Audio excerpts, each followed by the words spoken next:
Après plusieurs années en tant que trainee, le band a finalement fait ses débuts le 1er août 2014. Si tout le monde attendait impatiemment le premier MV droppé 3 jours après, ce dernier fut l'objet de plusieurs critiques assez rapidement. En fait, juste avant le release du debut song Happiness, Red Velvet eut un conflit avec Red Velvet. En effet, il s'avérait qu'un band indépendant, performant vers Ongeek University, avait déjà pour nom de scène Red Velvet. Le band était en activité 1 an avant les débuts du groupe de la SM, et avait également sorti un single nommé The Day After You Left, qui était déjà présent sur de nombreuses plateformes. À l'annonce du nom de scène du nouveau girls band de la SM, un des membres du groupe indépendant Red Velvet avait pris la parole sur les réseaux. 저희가 작년에 싱글을 내고 홍익대학교에서 공연을 했고 현재 다음 앨범을 준비하고 있습니다. 같은 이름으로 데뷔하는 걸그룹이 있다는 소식을 듣고 깜짝 놀랐습니다. SM이 사용하기로 결정하기 전에 그 이름을 찾아보지 않았을 리 없습니다.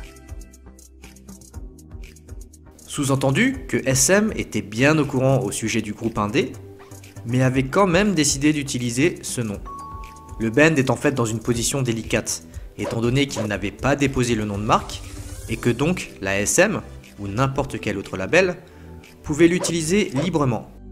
저희는 힘없는 인디밴드입니다. SM의 걸그룹이 데뷔하면 우리의 활동과 프로모션이 어려워질 것입니다. 우리는 이제 막 자리를 잡았고 우리의 이름에 대해서도 많은 애정을 가지고 있습니다. 레드벨벳이라는 이름을 유지할 수 있도록 도와주세요. De nombreux netizens avaient pris position en faveur du band indépendant à ce moment-là, défendant le plus faible et accusant le plus fort. Les attaques portaient sur deux choses. Le non-respect de la déontologie de l'industrie, qui, d'un accord tacite, ne permet pas d'utiliser un nom de scène déjà pris, même si aucun dépôt de marque n'a été fait. Et le fait que la SM toute puissante se permette d'outrepasser cet accord en connaissance de cause, en ayant forcément identifié le nom Red Velvet comme étant déjà pris, et n'ayant pas contacté le band pour discuter avec lui. Plus tard, il sera rapporté qu'un représentant de la SM et Hahisu, membre du band indé Red Velvet, se sont entretenus et sont parvenus à un accord.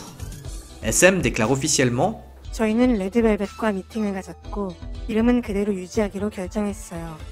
이제 계획대로 레드벨벳의 데뷔 일정을 이어갈 수 있게 됐고 밴드 레드벨벳에 감사드립니다. » Cependant, lorsque le groupe fait effectivement ses débuts et dévoile son debut de song le 3 août 2014, deux scandales émergent.